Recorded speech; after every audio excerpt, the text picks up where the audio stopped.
Escuchas Lancelot Radio.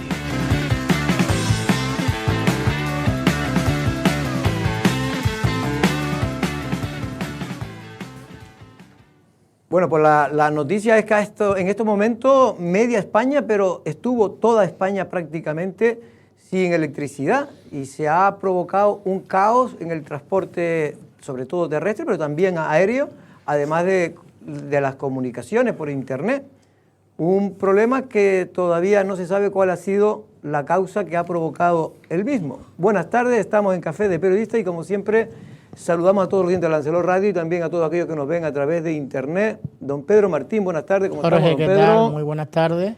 Bien, expectante a ver si se saben las causas de, sí, la verdad que asusta de un este poco, casi cero energético en todo el país, ¿no? Sí, sí. Bueno, de momento parece que es un cero energético, aunque en muchas zonas, cuando ya estamos hablando, aquellos que nos estén viendo en directo, ya se ha recuperado. Andrés, buenas tardes. Se ha recuperado en algunas zonas, se está poco a poco recuperando, pero hay cierto desconcierto porque no se sabe a qué responde. Sí, sí, buenas tardes. Por una vez estamos fuera de todo lo malo en este sentido, porque claro, ha afectado a la península ibérica entera, ¿no? A Portugal también, creo, y gran parte de Portugal, sur de Francia, y todo lo que es el sistema eléctrico español no, de la península ibérica. Nosotros como tenemos... La gran parte es español, sí, porque aunque no haya afectado a Canarias, sigue siendo español todo, ¿no? Efectivamente. Buenas tardes, don Valentín. Digo que Canarias se ha salvado porque, como sabe, nosotros, entre comillas, tenemos muchos inconvenientes, pero también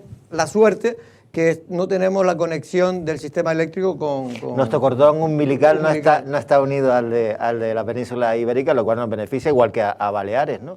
También nos ha perjudicado a veces cuando se ha producido apagones cero en islas como Tenerife, en Gran Canaria también hubo alguna vez. Mira, esto fue sobre las 12 del mediodía hora canaria. Sí. Sobre la marcha, mi hija que estaba viendo en Madrid me manda un mensaje que se había ido a comprar, porque están cerrando los comercios, por ejemplo, no funciona el metro.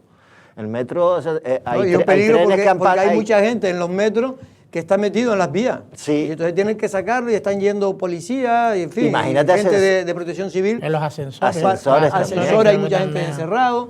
Y la gente está comprando velas ya, fue lo que me dijo mi hija, que están comprando velas antes de que cierren los comercios, porque también los comercios cierran. Que tú imagínate, en los hospitales, por ejemplo, aquellos que tengan grupos electrógenos tal, pues bueno, esos más o menos pueden tirar, pero se están aplazando operaciones que sean no urgentes, es decir, puede ser un caos en el tiempo que dure. Es que esto es casi una imagen distópica, ¿no? De lo que muchas veces...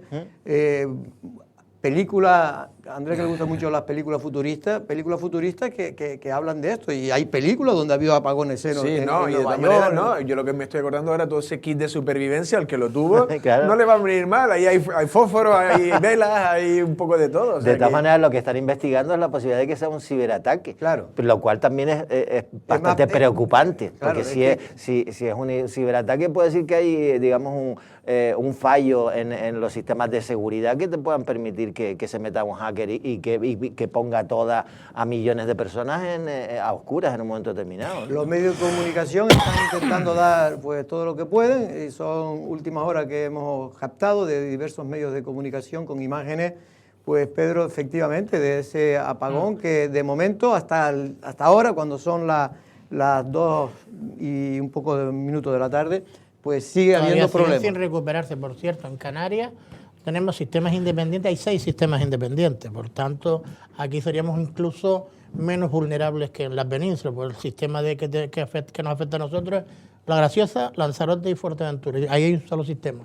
Y el resto de islas tienen su sistema, ¿no? Que ahora creo que quieren mejorar, y ya creo que Gran Canaria... Conectar con Fuerteventura. Con Fuerteventura o con Tenerife, no, ahora ya no recuerdo bien. Para que tengan eso también... se habló con el tema del cableado submarino, ¿no? Claro, lo que pasa es que el problema es que entre Gran Canaria y Tenerife hay mucha profundidad. Bueno, vamos con los temas de Lanzarote, porque Andrés, un robo, en este caso en San Bartolomé, que ha llamado la atención, un intento de robo, hay que decirlo, porque finalmente creo que no pudieron robar, pero sí destrozaron, en este caso, las puertas de cristal del establecimiento. Sí, un establecimiento dedicado al interiorismo y a decoración. Se ven las cámaras de seguridad, luego lo pondrán los compañeros, como primero ve, ¿no?, el autor y luego como... Ahí estamos viendo está el autor primero él hace como una inspección, ¿no? Sí, un reconocimiento de Un campo. reconocimiento de la zona, con tranquilidad, camina, vuelve. Disimulando la para verdad que no es que conozcan la cara, ¿no? Sí, no, pero la verdad que Pues disimula bien. Parece que lo que está muy interesado por lo que hay dentro del comercio y no por robar como... Tiene una máscara, ¿no? Sí, o una Tiene una bufanda, se ha máscara. tapado de que no pudiera ser... Y Andrés, no, de lo que está claro es que no sabemos quién es, ¿no? No se sabe quién es. Y ahí se ve en el momento que el hombre tira la piedra, tira la piedra. Y se ve que ese cristal es bueno. Se ve que es ese bueno. cristal Se ve que es antirrobo. antirrobo. Antirrobo, lo que sea, porque la piedra es de gran volumen. Hoy hemos ido, esta mañana ese es el estado. No ha querido hablar el propietario, pero sí hemos hablado con algunos de los vecinos que ven esto como una cuestión puntual. Es verdad que ha habido otras cosas. Dijeron que también una peluquería, ha habido... Bueno, alguna cosa ya hemos sacado nosotros también. Pero también es verdad que no hay que crear alarma. San Bartolomé es un... Es una zona lugar muy céntrica. Está Céntrico, sí. a 50 metros del ayuntamiento, ¿no? No, y esa calle ha sido la de la polémica, la calle de Rubicón, que en la obra que no se terminaba, lo de la Molina. Al lado está prácticamente la obra parada, Sí, ¿no? sí. Y bueno, mala suerte, pero no hay que lamentar más que eso. Me imagino que el seguro del propio establecimiento, y espero que también, bueno, pues lo que se pide siempre, mayor presencia policial y que se vea que la gente no quede impune ante este tipo de actos, ¿no? Al final no se saldó en nada, pero bueno, un disgusto para el propietario, entiendo yo. Bueno, y también en el capítulo de suceso decir que creo que fue ayer, ¿no? O antes de ayer, un coche daba un vuelco en pleno Arrecife, ¿no? Sí, en la calle La Inés, ¿no? Ahí se debió, no sé si alguien saltar el stop o lo que sea, pero fue por ahí suelo aparcar yo habitualmente. Imagínate, no sé cómo ha sido, si es que se ha saltado... Es que es increíble, porque no hay... en esa imagen... Ese stop es peligroso. Porque es que ese stop, con los cambios que hicieron en la calle, ese stop antes no era. Pero claro, yo no sé si es que se salta el stop no, porque es que fíjate, si te saltas el stop no puedes dar un vuelco de ese calibre. Yo creo que venía de frente, o sea que venía muy rápido, coche, un porque se dio contra los que estaban aparcados, porque si viene del stop no podría, bueno, la verdad es que no sé exactamente cómo ha terminado. No se ha explicado así, exactamente si fue que se saltó el stop y alguien le dio, que yo creo que no, yo creo que fue algo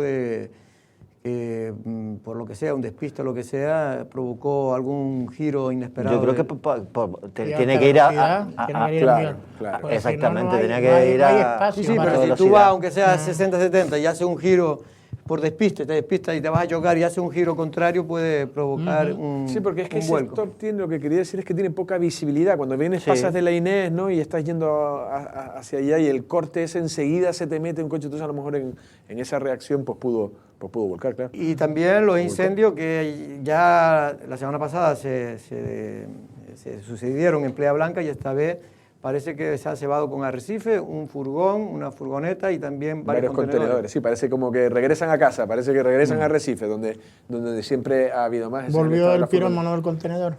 ¿Lo habrán dejado uno de ellos? Sí, el pirómano del contenedor fue de madrugada, en la madrugada de hoy, ¿no? Y fue en 4 esquinas, por un lado, después al final de la calle... Calle Vizcaya, decía. Y después al final de la calle Manolo Millares, y pasó una hora entre uno y otro, o sea que no sé si es que estaba de ruta o qué, pero vamos.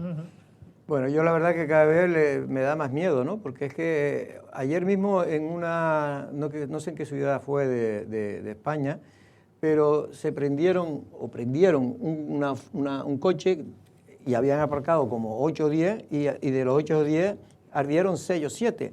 Pero es que el edificio, que es lo que yo siempre digo, el peligro de que se traslade el incendio, es el riesgo que se ha pasado. Sí, Si es que se ha traslade denunciado siempre, pero afortunadamente no ha pasado. A los portales de esos edificios, porque puede arder. De hecho, no pudieron salir y pasaron momentos realmente esta familia de cierto agobio porque no podían salir, porque era más peligroso salir que quedarse en sus casas. No, aquí ya en la zona de Pérez Galdós hubo un incendio que afectó a la fallada. Una vez a una entidad bancaria también. No, y que estos incendios son mucho más peligrosos porque son de fuera hacia adentro. Entonces, si tú estás en un establecimiento y prende el fuego desde la entrada hacia adentro, que fue lo que pasó en aquel restaurante italiano, algo en Madrid, que tenía mucha Sí, vegetación vegetación falsa, falsa, de de plástico, plástico. y entonces prendió desde Claro. la sala hacia adentro. Entonces, claro, la escapatoria Era casi imposible. Entonces eso es complicado. Bueno, hoy la noticia a nivel político ha estado centrado en que se ha celebrado el primer Consejo de Gobierno de este gobierno de Canarias, formado por Coalición Canaria y Partido Popular, en la isla de Lanzarote. Si no me equivoco, fue en la Casa de la Cultura. La Casa de Cultura Agustín de la Hoz, pues sí, la verdad que... No te equivocas. De Arrecife, no te equivocas. Está bien que el gobierno de Canarias, oye, somos 8 islas, ¿no? Y que hagan esto pues para que se traten temas de aquí, temas de toda Canarias. Estaba toda la plana mayor, estaba entera el gobierno. Y bueno, se han sacado cosas interesantes para Lanzarote también. Bueno, por eso que una de las noticias quizá con mayor trascendencia para mí al menos es que ha aprobado el Consejo de Gobierno la aprobación inicial del plan general, el plan supletorio general de Arrecife. Eso supone, Pedro, pues un avance. Pero es un paso más, para tener... Pero un avance importante porque llegamos, es que estaba atascado. Ese plan general, para que la gente lo sepa, está tramitándose de la época de María Isabel Denis. Que ya hace años. Bueno, de eso. desde la época se anuló el de María Isabel Denis y Manolo Fajardo Freo creo que pidió auxilio, en este caso a GESPLAN, Gobierno de Canarias, para aprobarlo, ¿no? Porque se anuló. Y después llegó el PSOE. María Isabel sí aprobó un plan, ¿no? Y decía, no tenía confeccionado, pero se tiró. Se tiró a la basura. Digo que después llegó el PSOE y que una de las cosas que mejor sabe hacer, con el PIL, primero lo metió en la gaveta. El PSOE con el PIL. No, con el PIL. El PSOE con el PIL y lo tiraron a la basura. Recordar que esto es un paso más hacia la aprobación definitiva del Plan General Supletorio para el municipio de Arrecife. Aprobación inicial hoy, 45 días en exposición pública para posibles alegaciones, y una vez que después se analicen todas las presumibles alegaciones que se presenten, tendría que haber primero resolver estas alegaciones y ya sería la aprobación definitiva, ¿eh? Así que estamos muy cerquita de que pueda haber un plan general supletorio para el municipio de Arrecife. En este plan general, en el que si hay alguna característica que podríamos destacar cuando se apruebe, es que ya por fin se afrontan temas polémicos como han sido el tema de los diseminados, los cármenes, las vírgenes, etcétera, etcétera, y otra serie de iniciativas, ¿no? Se quitan las vinculaciones de algunos terrenos que lo que han hecho es dificultar el desarrollo urbanístico de Arrecife. Bueno, y yo creo que es una buena vivienda, noticia, ¿no? Que facilitará, sí. Se llegó a decir en rueda de prensa, unas 3.000 viviendas, como que aclara un poco más, ¿no? El mapa de vivienda de protección pública, porque pasa de un 10 a un 30% de vivienda de protección de suelo destinado a viviendas de protección pública. Hombre, digamos que ya vamos a tener, por lo menos antes de que acabe el año, un plan general de ordenación urbana que, aunque es un plan supletorio que elabora GESPLAN, lógicamente con las indicaciones del ayuntamiento. Y eso es lo fundamental, porque entre otras cosas lo que se pretende es también que haya seguridad jurídica para todo aquello que se haga en materia de planeamiento, ¿no? Y después está también recoger la posibilidad esa de que en determinados barrios se construya una planta más, que eso también de alguna forma facilita el tema de las viviendas, ¿no? Yo creo que es importante el paso que se ha dado hoy y esperemos que no haya más inconvenientes después de todas las tribulaciones por las que ha pasado el plan general, que han sido siempre de carácter político. Y como dice Pedro, sobre todo se le va a dar seguridad jurídica a los vecinos, por ejemplo, de los diseminados, de los cármenes, de las vírgenes y del camino de Güime también, si no me equivoco, está en el plan general de ordenación urbana. Es verdad que después de cuando se apruebe, que la idea es aprobarlo antes de finalizar el año, porque creo que hay un máximo de tiempo, porque si no decae el informe medioambiental. Esperemos que se pueda llegar. Espero que la oposición no ponga más palos en la rueda y deje que el documento avance y que se apruebe, porque esto es un documento de mínimo para entenderlo. Luego tendrá que hacerse un plan general en toda su consecuencia, que esperemos que lo hagan quien venga, sea coalición, sea el PP o sea el PSOE.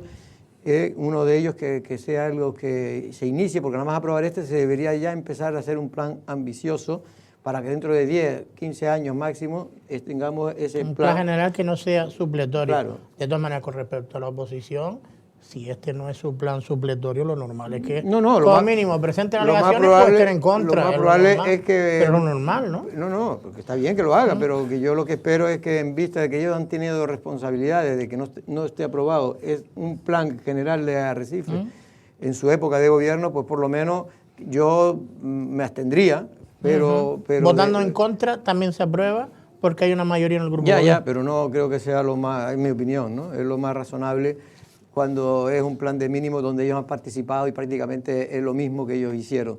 Bueno, en el informativo pueden ver declaraciones de Echedey Eugenio, que es el concejal de Teniente alcalde. teniente El alcalde, coordinador, más bien. y un poco el coordinador y el que sinceramente creo que se marcó como objetivo el grupo de gobierno del Ayuntamiento de Arrecife, se marcó como objetivo sacarlo adelante, y hay que reconocer que esta parte que le tocó a Coalición Canaria, pues han cumplido, por lo menos ya han cumplido con algo que parecía casi imposible. ¿No? Y que en este caso hay que recordar que Echedey Eugenio ya sacó un plan general en Teguise y que luego ahora es Macío Cabrera quien lo está llevando más, pero me imagino que Echedey lo tiene bastante presente y lo tiene muy No, muy es bien que el que estudiado. lo lleva un poco es Mació con Echedey. Con el propio Echedey, sí. Bueno, y otra buena noticia que ha dejado el Consejo de Gobierno, por eso se celebró en la isla de Lanzarote, es que va a dedicar 1 millón de euros, Valentín, en este caso, a mejorar la conducción de aguas pluviales en la zona de Argana Alta.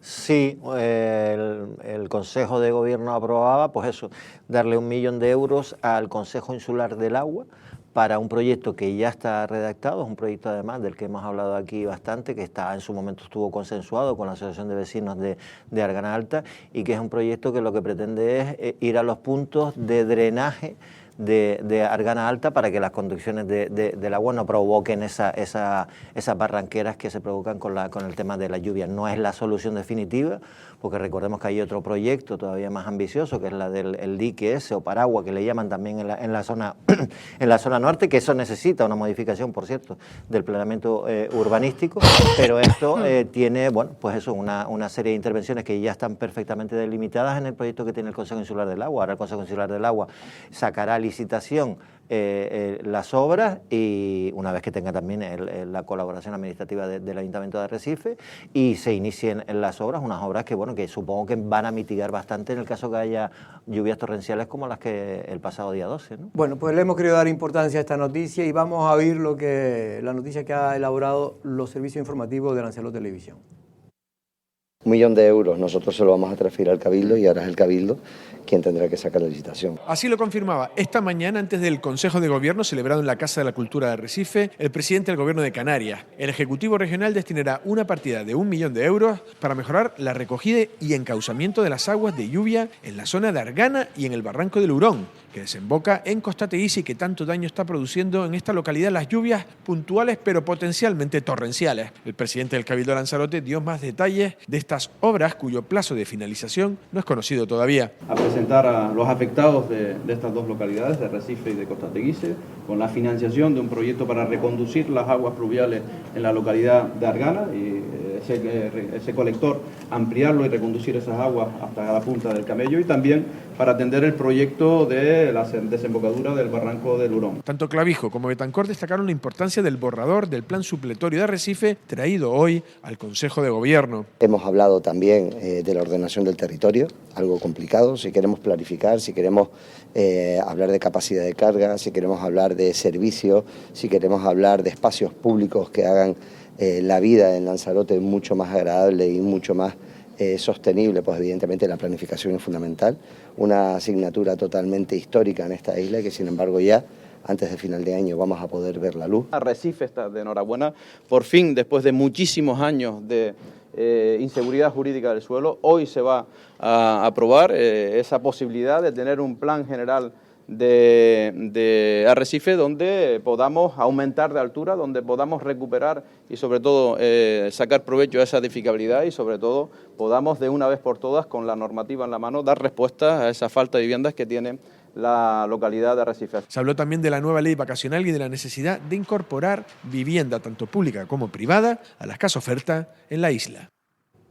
Bueno, pues esperemos que poco a poco se vaya mejorando lo que es la conducción de las aguas pluviales, que tanto daño provocan en algunas zonas de la capital e incluso en Costa Teguise cuando se desborda o cuando llueve más de lo habitual, que tampoco es que tenga que llover mucho, pero... En el caso de Costa Teguise, lo que se compromete también al gobierno es a redactar el proyecto para la cabecera de ese barranco de Leurón, también para intentar mitigar el agua que llega también a la playa, ¿no? La playa de las Cucharas.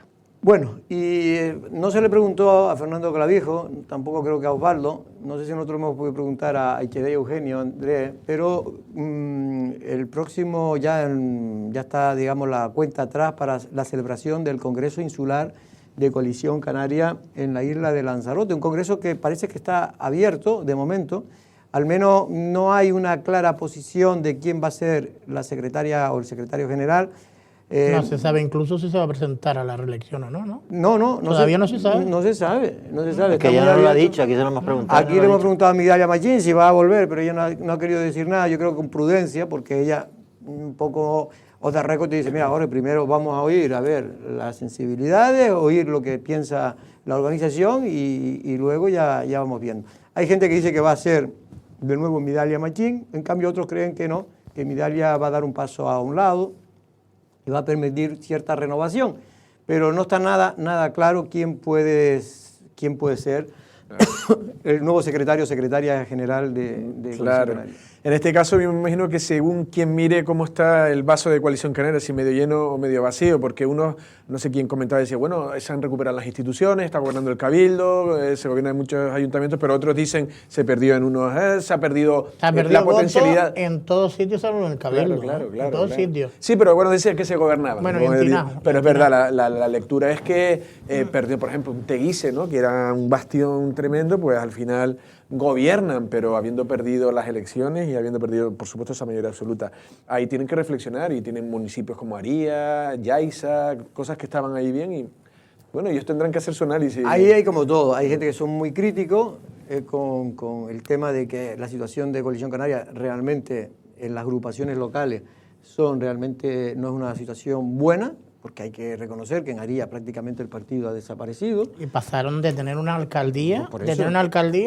a ser uno. Es verdad que representante por solo. cuestiones de crisis interna y tal, pero lo cierto... Pero eso también se gestiona. Claro. Si tú no eres capaz de gestionar bien y no consigues que hayan pues esas separaciones o esas deserciones dentro del partido, se produce eso. Pero claro, por Y eso... no estoy culpando a Midalia, que yo creo que en son San Bartolomé, más bien temas locales. En San Bartolomé se perdió voto, en Tía se perdió... En Tía no sé si se perdió. En todos. Bueno, en Tía se ganó. En Tía se ganó. En Tía yo creo pero que en se ganó. Arrecife sí Muy perdieron poco, pero se votos, ganó. en Teguise perdieron muchos Teguise votos también. y en Yaiza también perdieron. votos. Es decir, que prácticamente perdieron votos en toda la isla, menos en Tinajo. ¿En el Cabildo? Pero que por eso que fue un milagro que pudiera ganar Coalición Canaria, ¿no? Porque con esos resultados y el PSOE ganando en todos los sitios, ahí hubo un cambio que le ocurrió a Pedro Sanginés en el anterior mandato, que Pedro partía como favorito, le ganó Dolores Corujo. Y también ganó votos, ¿eh? Y ganó, pero él ganó 2.000 votos. Sí, ganó votos, pero no le dio para gobernar. Que él también le pasó a Dolores Corujo, que aumentó de votos, pero no le dio para gobernar. Hombre, el Coalición Canaria yo creo que tiene unos deberes claros que hacer, ¿no? Que es el reorganizar orgánicamente el partido en algunas plazas donde ha tenido, pues eso, conflictos internos que han provocado que se hayan salido de Coalición Canaria los que le daban voto en esas plazas, ¿no? Lo que ha pasado con Aría, con Compromiso por Aría, o lo que ha pasado también en el municipio de Yaiza.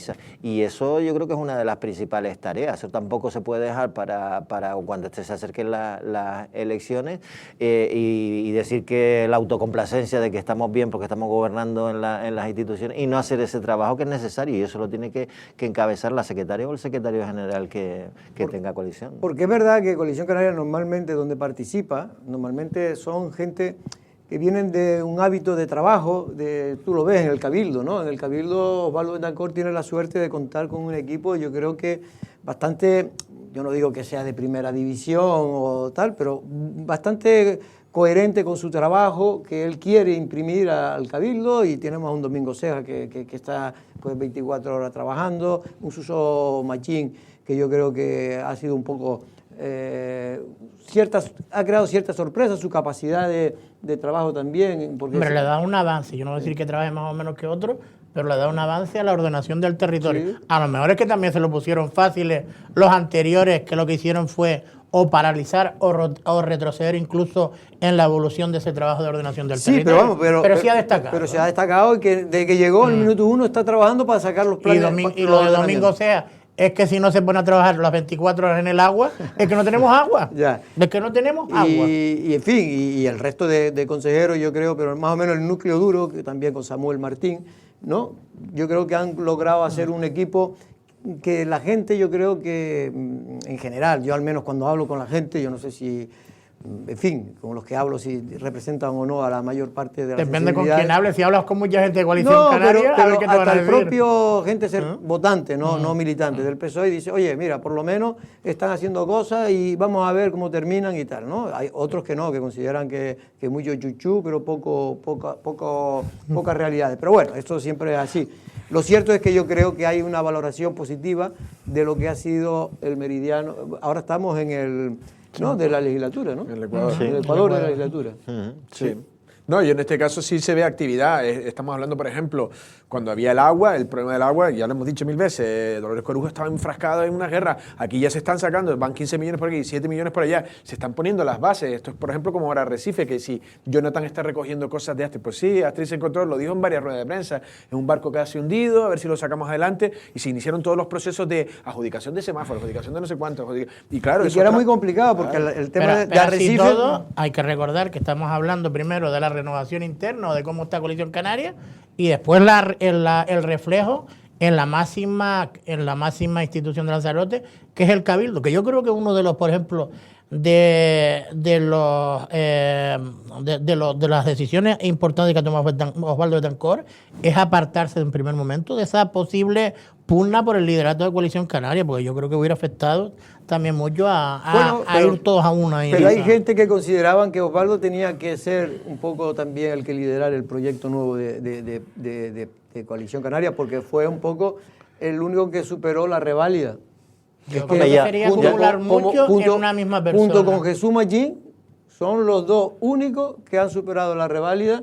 Claro. A título personal. Yo creo que de todas maneras Osvaldo Betancourt lo que ha hecho es dar un paso a un lado. Eso. Y al dar un paso a un lado, lo que sí que estoy convencido, tiene claro, es que quien sea el secretario o secretaria general, ahí va a estar apoyándolo. Y después yo en relación con este cabildo, con el grupo de gobierno, lo que sí que veo es que se está trabajando, se está dejando a un lado de las ideologías y no sé qué, se está trabajando. Se están haciendo cosas. Yo creo una de las noticias más importantes que se han dado a nivel de solucionar el problema, no se soluciona, pero es, por ejemplo, iniciar el procedimiento para rescindir el contrato de Canal Gestión por la desastrosa. Para hacer eso ha habido que hacer un trabajo de hormiguitas previo de todos los incumplimientos, de todas las impresiones que nos ha hecho, etcétera, etcétera. Pero yo creo que es uno de los pasos más importantes que se ha dado en esta materia. Y después en planeamiento, yo creo que también han cogido el toro por los cuernos a la hora de ir redactando y planificando los proyectos, es decir, dando los pasos necesarios para unos procedimientos que son engorrosos y largos, ¿no? Solo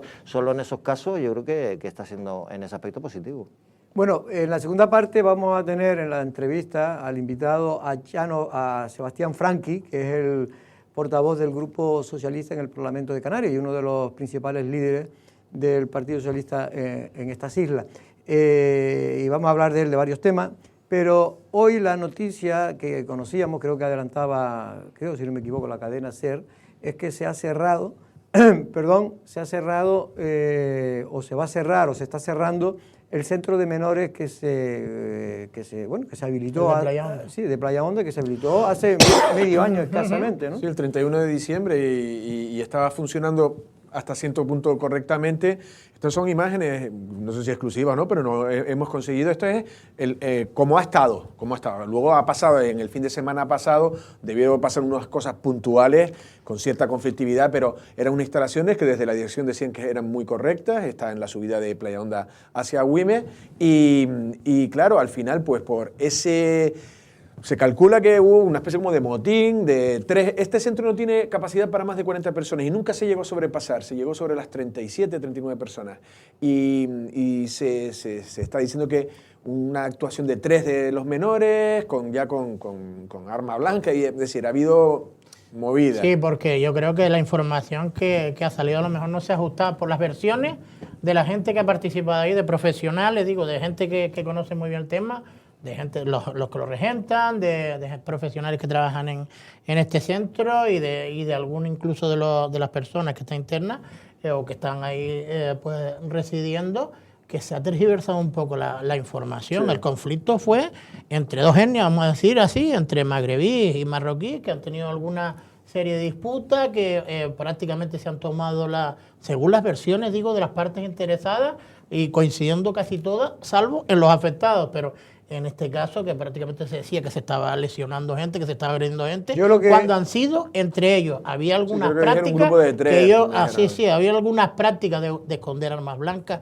en los alrededores del entorno, se autolesionaban, que también se vio alguna imagen que se atribuyó a malos tratos dentro del centro. Yo, solo por matizar, dos cosas. Quien ve estas imágenes, el centro reúne todas las condiciones para acoger, sino acoger casi, yo diría yo, vamos, a un hotel de 3 estrellas, es decir, que está en perfecto... ¿Un albergue? Como... Un albergue, no, pero más que un albergue, esto es una especie de chalet, tengo entendido que era una especie de chalet, que se adaptó para... Tiene un mobiliario básico y tal, pero claro, justo... Pero vamos. Sí, pero si caben 40 es más que un chalet, quiero decir que está... que tiene... Pero que está en unas condiciones. Primero, digo porque la estupidez, yo sinceramente, yo sé que es políticamente incorrecto y que siga habiendo estúpidos, no quiere decir que vamos a apuntarse todo al carro de los estúpidos. Este sitio reúne todas las condiciones para poder albergar a esas personas. Pero que el problema, porque a mí me gustaría esos que hablan, ¿no? Es que los cuidadores no cumplían, eran violentos contra los... Es todo lo contrario. Porque son gente que iban con el sufrimiento que recesionaban y por parte de cómo estaban ellos, se lo llevaban a sus casas, intentaban ayudar. Ellos mismos eran maltratados por algunos elementos que evidentemente pues hay dentro de la colectividad. Igual que hay españoles, en centros de internamiento de menores, también en centros de migrantes hay. La estupidez hace que como son inmigrantes hay que decir que se portan todos bien, ¿no? Pues hay algunos... Eso se llama, no estupidez, eso se llama buenismo. Buenismo. Y eso es lo que hace que después prosperen los ultraderechistas. Y es que cualquiera que hable con gente que ha estado... sobre todo desde hace un montón de tiempo. Dice que le obligaban a hacer las camas, que tenían que a veces hacer las camas. Oye, pues yo a mis hijos le obligué a hacer la cama. Es verdad que no lo hacían a la mitad de la noche. Yo tengo una amiga que ha estado trabajando durante mucho tiempo en los centros de atención a inmigrantes y me lo decía. O sea, las peleas eran fundamentalmente entre los marroquíes con los negros, con los magrebíes. Esas eran las peleas. Con los subsaharianos, perdón. Con los subsaharianos. Marroquíes, son todos, sí. Magrebíes con sí, con la gente, con los negros, pues son de color negro, quiere decir que no es ninguna historia. Eso salió como el eufemismo, ¿no? Claro, la forma correcta de... Son los marroquíes con el resto porque nunca se han llevado, siempre han tenido enfrentamientos. Y a veces, hasta a mí, yo conozco a algunos cuidadores, entre los propios marroquíes, se forman bandas y es normal. Pero y algunos de ellos me dijeron a mí, Jorge, que tenía incluso problemas mentales. Es decir, lo que es una tontería... es intentar, si eso como bien dijo Pedro, si esto ocurre, tú pones a menores, sean marroquíes, sean españoles, o sea tal, y hay problemas siempre. Y lo que es una tontería es negar, y parece que todos los que son inmigrantes son buenísimos, que hay que darle la medalla de oro al buen comportamiento. Pues no, hay algunos que no lo son, y por desgracia, esos cuidadores que aguantan, y vamos, muchos de ellos sé que aguantan más de la cuenta, más de lo que es imaginable. Se implican personalmente. Claro, sí, hombre. Ahora bien, que lo quieran sacar y lo quieran cerrar, pues mire, pues que lo hagan. Pero evidentemente me parece que es una equivocación el echar toda la culpa a la otra parte, ¿no? Me parece una equivocación. Yo creo que desde la dirección del centro lo que decían que ese grupo pequeño de chicos más conflictivos, ahí yo creo que la clave estará en detectar quiénes son cabecillas, quiénes son los malajes, que por decirlo de una manera. Lo habrán separado. Entonces quitarlos y llevarlos a otros centros que serán más escrupulosos en un cuidado con gente que es más conflictiva. Y a lo mejor estos chicos, pues los restantes, los 20 y pico, 30 y pico, a lo mejor son chicos que hubieran estado tal. Claro. Ya un centro ya con 40 ya empieza ya juntas a mucha gente también. Conozco. Y como haya 3 manzanas podridas, pues, conozco voluntarios de Lanzarote, que hay muchos voluntarios, que eso es una cosa que se desconoce. Hay voluntarios que van no a cuidar, sino que van, lo sacan los fines de semana a la gente, lo llevan por ahí a la playa, lo llevan al cine y lo hacen, y son gente, y estas personas, que yo conozco algunas de ellas, me decían que en ese centro, que llevaban de esa gente de ese centro, los digamos, en este caso no los magrebíes, sino los subsaharianos, no me salía la palabra, tenía un comportamiento excelente. Y ella misma decía, no, ahí donde hay alguna conflictividad son con algunos de los magrebíes. Bueno, porque son de otro carácter, de otra forma de ser, en fin, lo que sea.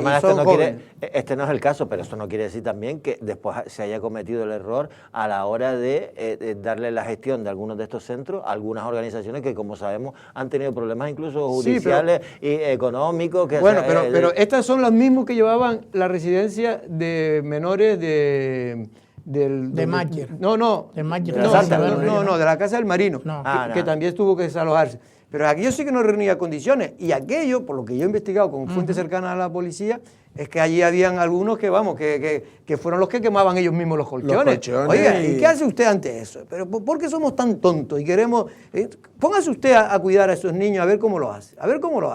En fin, seamos un poco más de sentido común, ¿no? Eso no significa que no tengamos que mejorar la asistencia, poner mejores cuidadores, que no es fácil conseguir, porque cada vez es más difícil conseguir cuidadores y que tengan una cualificación y que sepan, también es complicado. Claro, es que aguanta Canarias 6.000 menores, es que es la verdad. Y ahora nos van a echar la culpa a nosotros, cuando realmente se debe de al menos repartir culpa y también repartir a los menores entre todo España. Y hoy era precisamente, por cierto, la Comisión de Infancia y Juventud con todas las comunidades para el reparto de los menores, y ya sabemos que hay comunidades autónomas que van a recurrir o que han recurrido ya incluso ante el Tribunal Constitucional este reparto, y parece que las expectativas son bastante negativas al respecto. O sea que... Ahora hablaremos, pero es que tenemos que ir a publicidad. Y luego en unos 10 minutos entramos ahora en 2 minutos y después, dentro de 10, sobre las 2:20, vamos a entrevistar, a las 2:20 no, perdón, a las casi 14:40 vamos a entrevistar a Chano Franqui.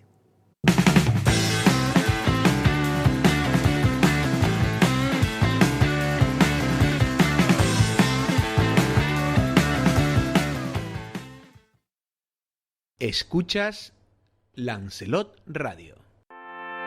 La oficina Acelera Pyme para Kit Digital, puesta en marcha por Red.es, acelera la transformación digital de tu pyme con formación, asesoramiento y apoyo. Pide cita en la Cámara de Comercio de Lanzarote y La Graciosa. Financiado por la Unión Europea, Next Generation, Plan de Recuperación, Gobierno de España.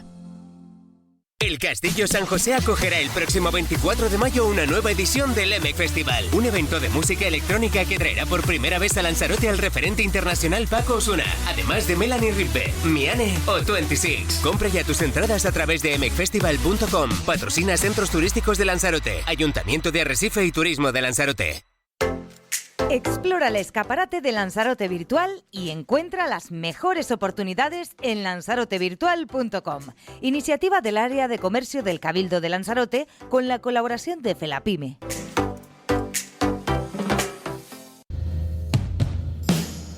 Si quieres combustible de calidad y al mejor precio de la zona, Estación Disa Taxistas Maneje.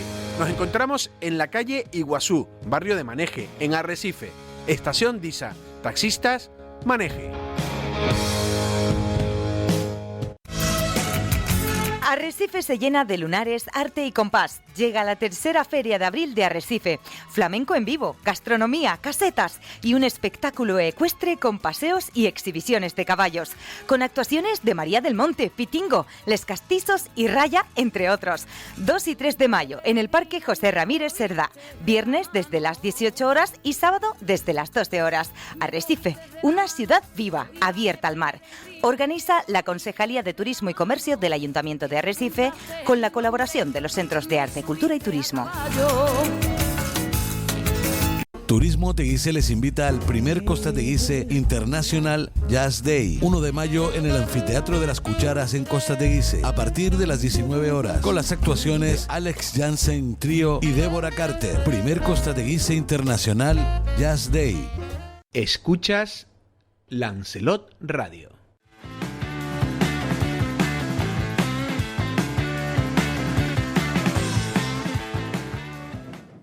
Bueno, y Marci, el consejero de Asuntos Sociales y el presidente del Gobierno de Canarias, precisamente hablaron de este tema del cierre de los menores, del centro de menores de Playa Honda.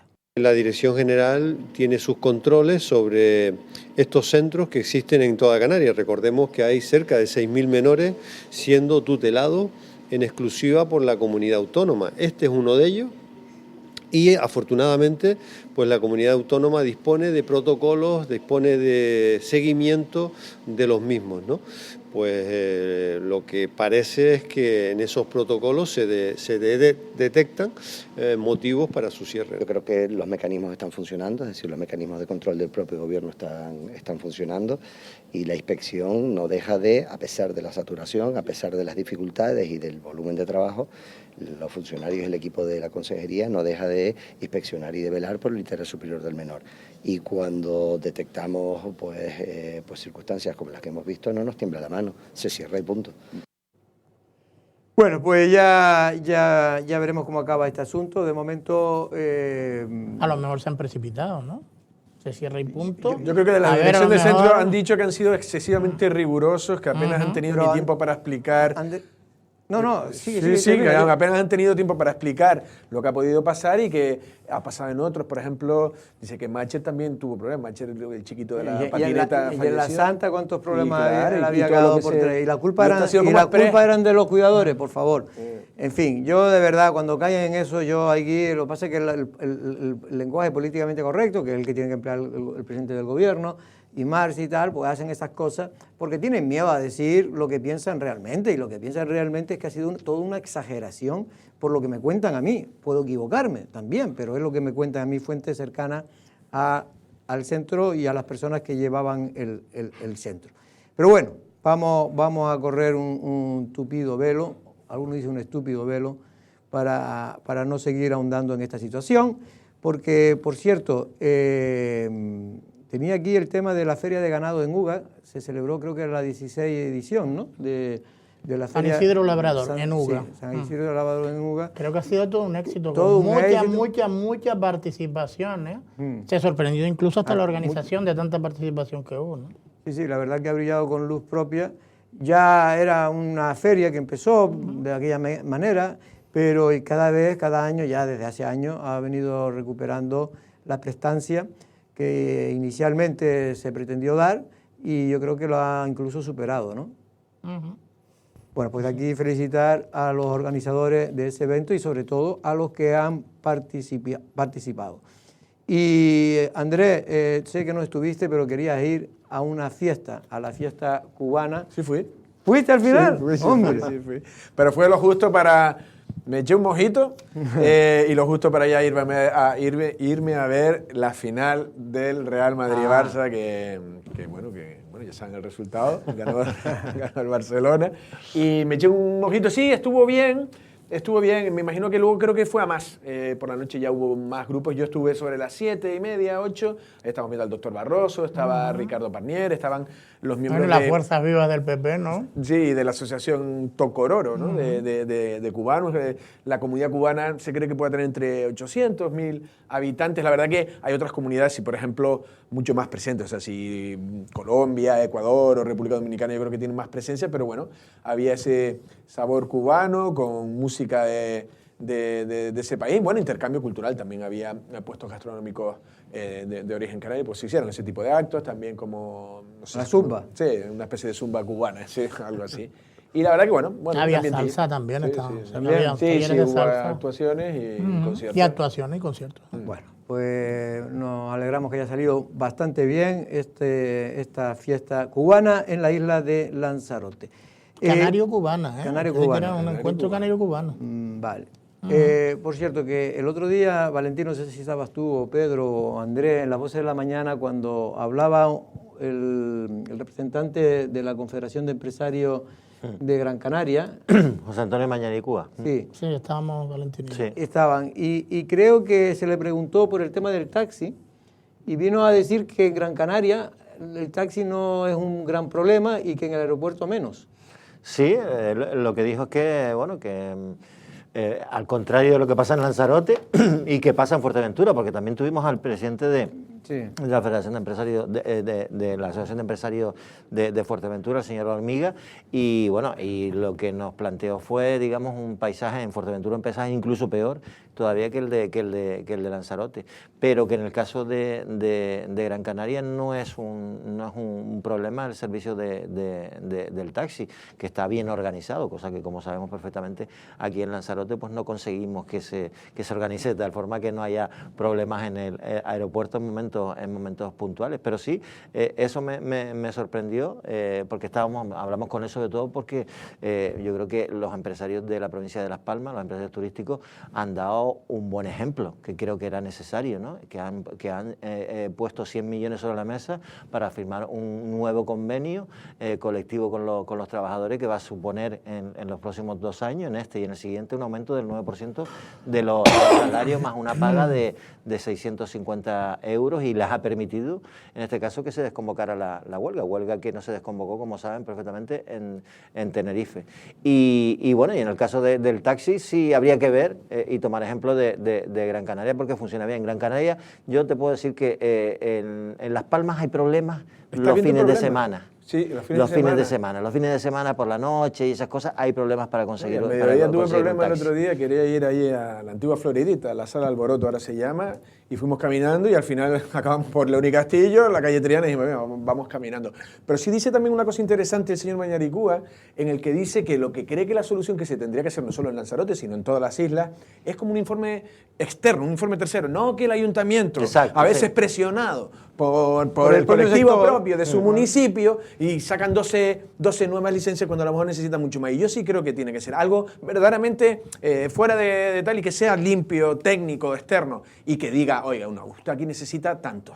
Y luego empezamos a hablar. Pero claro, si vas a dejar, porque el informe siempre Isidro dice, no, hay un informe. ¿Quién informe? ¿Quién hizo ese informe? Me tendrá que ser un técnico en la materia. Supongo yo el que hace un informe. Ya, cualquiera no puede hacer un informe. Y después, ese informe está avalado por la cooperativa Heitamia. Andrés, supongo, no, avalado. Yo no creo que la Heitamia pueda avalar ningún tipo de informe. Un técnico, para que lo tenga en cuenta el ayuntamiento, tendrá que tener un técnico. Tendrá que ser un técnico, y después está la profesionalidad de ese señor o de esos señores que hagan ese informe. Si tú eres una persona influenciable o que sea susceptible de que te venga la asociación, yo no estoy diciendo quién tiene la razón y quién no, pero hombre, si hay un informe, por lo menos vamos a confiar, o supongo yo a exigir que el informe se ajuste a las necesidades reales de lo que hace falta. Lo entiendo lo que estás diciendo, pero aún así, ese informe, a lo mejor, ¿cuándo fue encargado? O sea, ya está por tiempo, ya ha quedado obsoleto. Y yo sí creo que a lo mejor están muy condicionados, porque si lo hace el informe el propio ayuntamiento, el ayuntamiento no quiere enfrentarse a sus taxistas. Y de ahí ya partimos ya con cierta... sí, porque aquí todos los informes sabemos que se pueden un poco señalar hacia dónde tienen que ir. Y entonces yo creo que es escaso, porque esas 12 plazas no ni han sido activadas todavía por en ningún sitio de Canarias se están activando plazas por un problema que la impugnación a la ley de las VTC y demás. Pero yo sí creo que lo que decía López es hacer algo general, algo externo, global, desde arriba, y decir, a ver, municipio por municipio, y que se haga un estudio, pues por número de viajes, como hicimos, número de viajeros, qué población tenemos. No es lo mismo la población de Lanzarote de hace 10 años, que ahora son 164.000 personas. Si es que yo noto coches ahora, yo ahora voy de Playa Honda, y cuando se meten los de Playa Honda hacia Recife, y los que quieren ir a Costa Teguise y tal, y empieza a condensarse cosas que yo vengo ya como ciudades, Gran Canaria, Las Palmas. Hace ya muchos años, hay muchos más coches, las carreteras siguen siendo las mismas de hace casi 20 años, prácticamente no se han hecho una carretera de importancia en la isla de Lanzarote. Y claro, así están las cosas, y que, como decía uno, casi con tantos coches y las carreteras como están parece esto los cochitos chocones, porque están ya chocando cada 2 por 3. Por cierto, que el problema del taxi lo tratamos en Café de Periodista del viernes, y no sé si podemos ver, mientras esperamos a Chano Franchi, podemos ver en este caso el resumen que se ha hecho, lo ha hecho en este caso los servicios informativos de Lanzarote Televisión, sobre lo que ocurrió el viernes en el debate político del Café de Periodistas. El deficiente servicio del taxi como servicio público en Lanzarote salió a relucir en el debate de los viernes de Café de Periodista. La decisión del Cabildo de buscar un mecanismo que evite o alivie las colas de espera ciudadana en determinados momentos en el aeropuerto, zonas turísticas y en la capital, no gustó a las asociaciones Norte y Sur y a la de Ajeitamia, quienes decidieron ponerse unas horas en huelga en plena Semana Santa. El representante del PSOE, Alfredo Mendoza, tiene claro que el transporte público tiene que mejorar, pero no se pueden implantar sistemas sin que primero haya diálogo y se amenace con la llegada de los Uber o Cabify. Va a venir Uber, cuidado que va a venir Cabify, no podemos decirle eso al sector. O sea, al sector lo que tenemos que hacerle ver, o que se ponen a la vanguardia de cómo se está moviendo el sector del taxi, en este caso en concreto, el transporte público, y nosotros ponemos herramientas para el caso de Arrecife. O sea, si nosotros tenemos un buen servicio de transporte público de guagua en Arrecife, seguramente se ve mitigado la necesidad de tener que utilizar un taxi en ciertas zonas de Arrecife. Echede Eugenio tiene claro que el servicio del taxi es manifiestamente mejorable y puso el acento que al ser un servicio público son las instituciones, cabildo y ayuntamientos los que tienen que organizarlo, dejando claro que hay que escuchar al sector del taxi. Y no gusta al sector del taxi que se metan en su terreno, pero es que es el Cabildo y los ayuntamientos quienes están en la obligación de velar por el buen cumplimiento. Oye, ¿la solución será esta o será aquella? Por supuesto que tiene que ser escuchado el sector, pero hay que buscar soluciones. Porque miren, y lo decía Alfredo, cuando empiezan a introducirse más líneas de guaguas que pasan por el aeropuerto, el sector del taxi, especialmente el de San Bartolomé, se cabrea. Cuando se intentan meter más líneas de guaguas para las zonas turísticas, el sector del taxi se cabrea. Cuando se les dice, oye, señores, que hay que ponerse las pilas porque es que va a llegar los Uber o los Cabify que ya están funcionando en otros lados y la moratoria se va a acabar en Lanzarote, se cabrean. No se trata solo de cabrearse, se trata de buscar soluciones. Antonio Morales, del Movimiento Renovador de Tinajo, cree que hacen falta mejoras en toda la isla, pero también diálogo. En San Bartolomé y Tía, posiblemente es donde principalmente esté, por lo que sea. Pero es que el problema existe en toda la isla de Lanzarote y no solo el turismo coge el taxi, también lo cogemos, yo no lo cojo, pero muchas personas de aquí, para ir al médico, para ir al supermercado, ¿no? Concluyo diciendo que creo que hay que utilizar el diálogo y si no hay consenso, efectivamente tiene que utilizar la administración las vías legales porque es un servicio público. Por su parte, Claudio Doresto, del Partido Popular, tiene claro que hay que mejorar el número de taxis, pero también propiciar que haya más conductores para sacar más rendimiento a las licencias municipales. No es que no haya taxi, no es que los taxis se escondan, es que generalmente el titular de la licencia ha trabajado por la mañana y por la tarde lo que busca es un empleado y no encuentra al empleado. La realidad es que un estudio realizado por la Cámara de Comercio y enviado al Cabildo de Lanzarote indica el descontento y la percepción negativa de una parte importante de la población con el servicio del taxi. Pues sin duda el servicio del taxi, del transporte público, es uno de los retos que tienen que afrontar las autoridades locales, tanto ayuntamientos como el Cabildo de Lanzarote. Vamos a conectar, creo que ya tenemos al portavoz, en este caso del grupo parlamentario del PSOE en el Parlamento de Canarias, del Partido Socialista, don Sebastián Franqui. Buenas tardes, don Sebastián, ¿cómo estamos? Hola, buenas tardes. Bueno, Sebastián, antes de nada, ¿cómo está su compañero y líder del Partido Socialista, el ministro, en este caso de Política Territorial, después de esa operación que sufrió?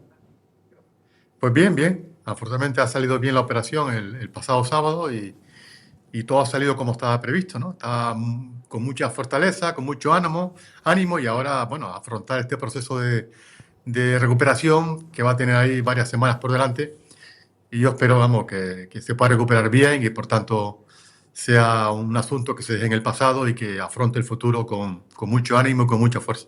Bueno, pues de aquí queremos enviarle también un fuerte abrazo a Ángel Víctor Torres, que fue presidente del Gobierno de Canarias en la pasada legislatura, de todo el grupo del Grupo Lancelot. Don Sebastián, lo hemos llamado también por cuestiones, en fin, que afecta y afecta también porque el ministro ha tenido también un papel fundamental en este asunto, que es el reparto de los menores inmigrantes, un tema ya muy recurrente, pero lo cierto es que hoy puede ser un día fundamental porque se han reunido las comunidades para ver cómo se hace esa distribución. ¿Es usted optimista? Pues la verdad es que no lo soy, ¿no? Porque ahora, en una hora, comenzará la reunión, la conferencia sectorial en el Ministerio en Madrid, y ya lo que conocemos es la amenaza de determinadas comunidades autónomas que han dicho que van a recurrir el Real Decreto porque consideran que se les quita competencias a las comunidades autónomas.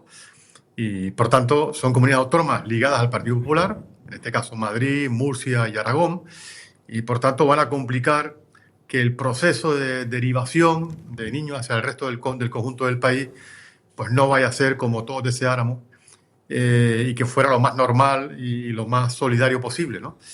Y desgraciadamente creo que vamos a tener problemas en determinadas autonomías, que todas dependen del Partido Popular. Por eso la gran contradicción, insisto, en el papel que juega el PP en Canarias con el resto del Estado. Sebastián, pero yo espero equivocarme y que por tanto salga bien la conferencia de hoy, ¿no? Pero las expectativas y los anuncios iniciales no son nada buenos.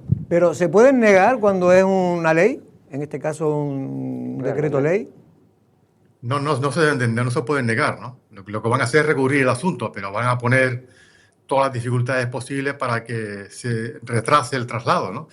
Porque lo que se aprobó es que se sea solidario con Canarias y con Melilla, que son los dos territorios nacionales que están soportando ahora en este momento la presión migratoria, ¿no?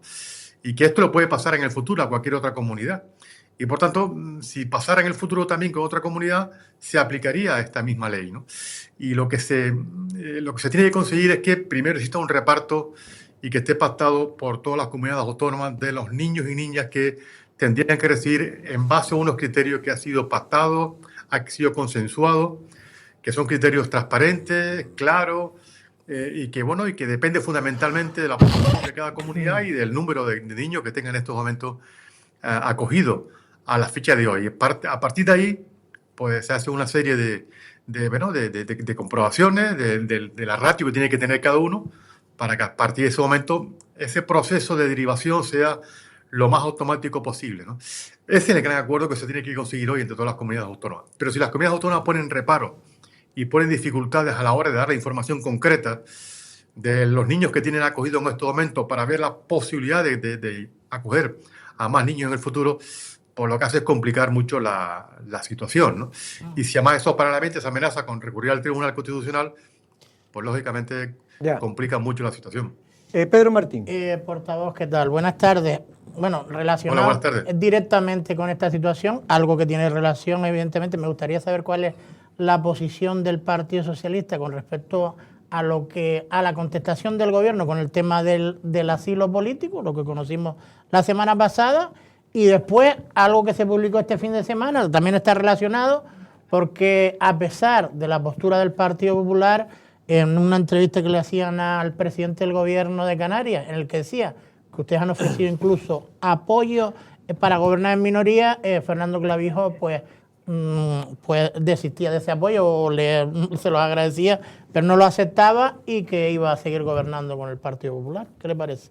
Bueno, no sé a quién dirigente del Partido Socialista le ha trasladado al señor Clavijo la posibilidad de buscar apoyo y que el Partido Socialista lo apoyara, no lo sé, ¿no?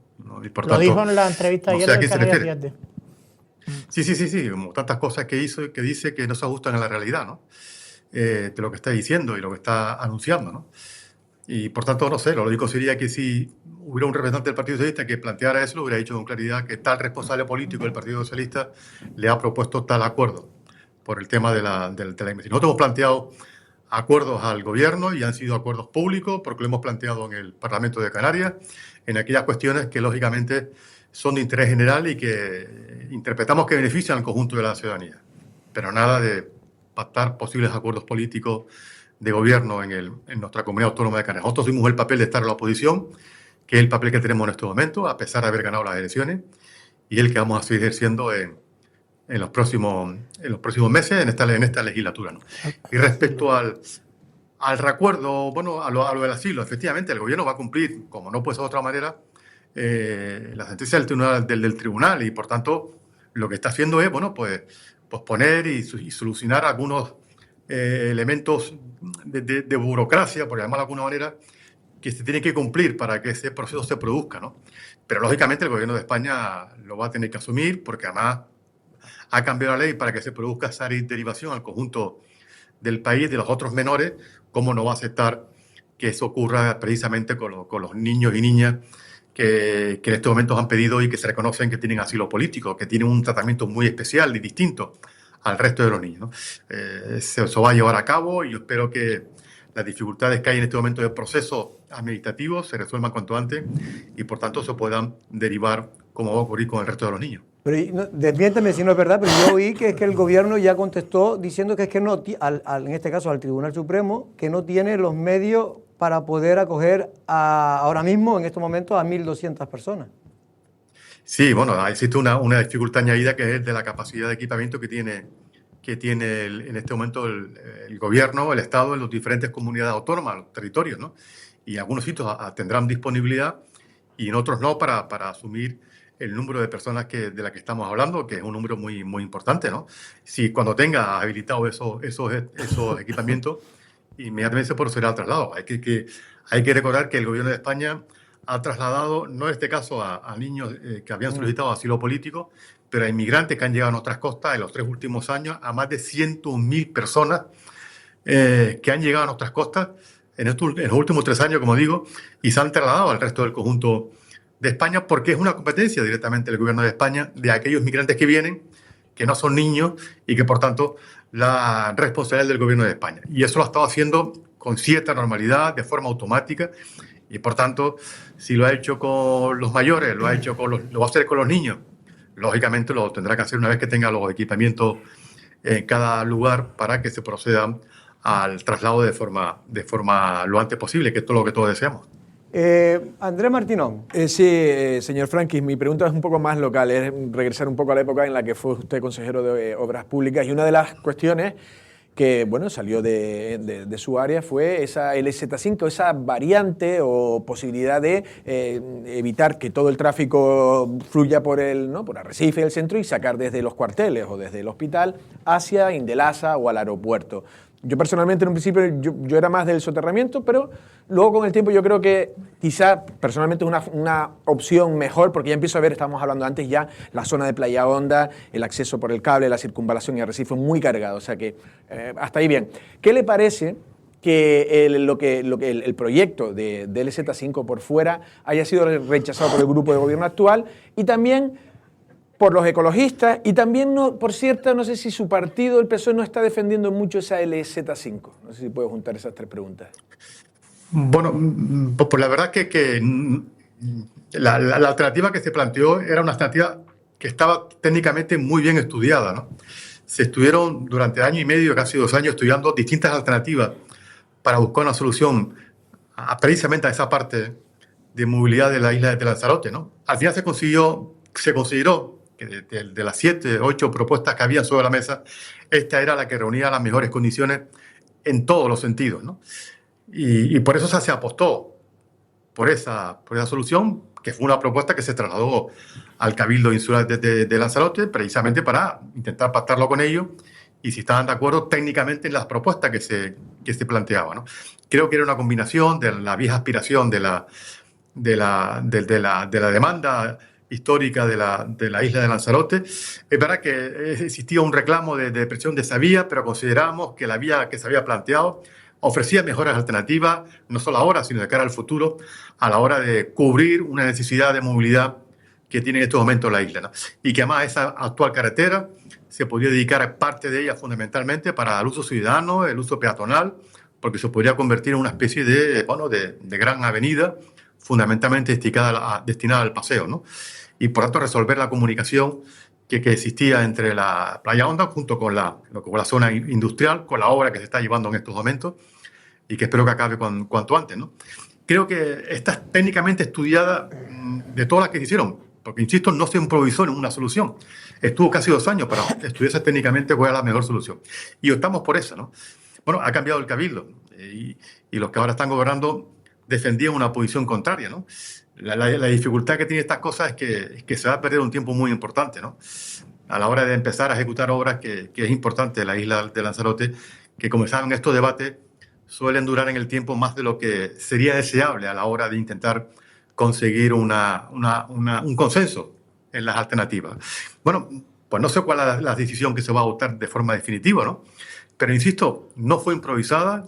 Estuvimos 2 años estudiándola técnicamente, cuál era la mejor alternativa en base a las 7, 8 que se estuvieron planteando, y creo que esta última propuesta era una propuesta que era la que reunía las mejores condiciones técnicas de movilidad y la que mejor también tenía y respetaba al propio territorio, ¿no? Nosotros nunca quisimos imponer ninguna propuesta, ni mucho menos, sino consensuarla con el Cabildo de Lanzarote, que en aquel momento se consensó y estaban de acuerdo con la propuesta que se hacía en este momento. Si ahora se está produciendo un cambio, pues bueno, es volver a empezar casi de nuevo. Me imagino que estarán estudiando, si eso es así, las propuestas o las alternativas que se estudiaron cuando se encargó ese proyecto. Pero lo que va a significar esto es que al paso que estamos, esa obra tampoco empezará en esta legislatura, ¿no? El temor que tienen muchos es que ni una ni otra, como siempre suele ocurrir en esta isla, que al final ni una cosa ni la otra, porque como bien dice usted, pues esto se va a eternizar y ya veremos. Y después si cambia de grupo de gobierno...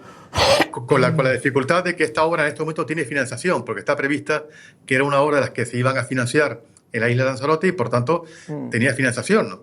Hay que recordar que en el presupuesto del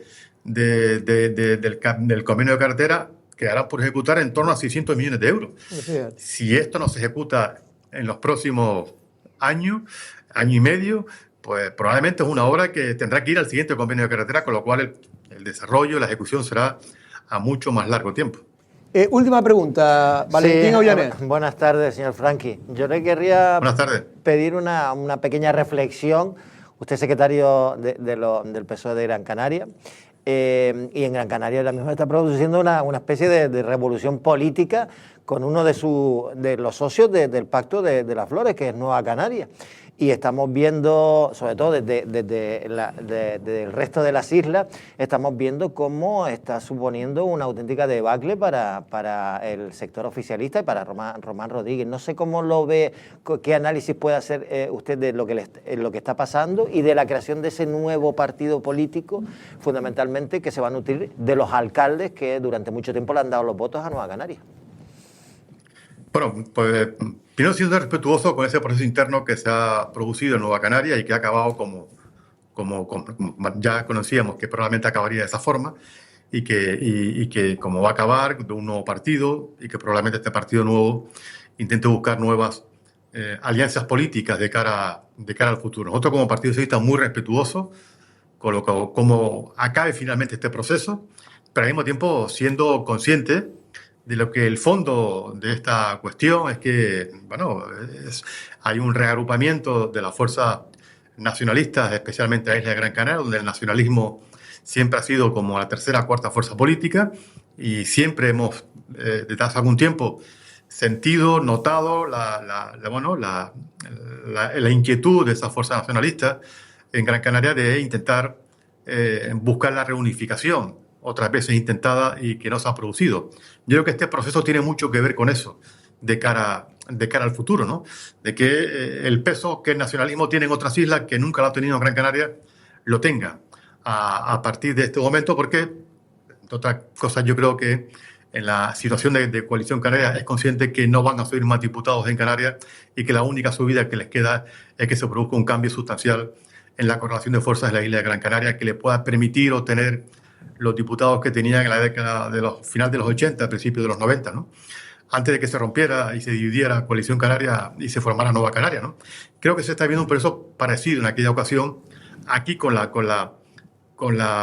fondo del debate de esa unificación. Habrá que ver, porque el origen de Nueva Canaria, y así lo ha sido históricamente, es una formación nacionalista, pero progresista, ¿no? Y cuál será el voto definitivo que ha agrupado hasta la fecha esa fuerza política, si tendrá más peso el voto progresista o más peso el voto nacionalista, ¿no? Y eso es lo que habrá que ver en los próximos meses, en los próximos años, y cómo acaba finalmente este proceso definitivamente. Pero yo estoy convencido que va en torno a esa gran operación de unificar el nacionalismo en la isla de Gran Canaria. Es decir, que coincide usted un poco con las últimas palabras, declaraciones de Román Rodríguez, que viene a decir que es una especie de marca blanca de Coalición Canaria lo que se está formando.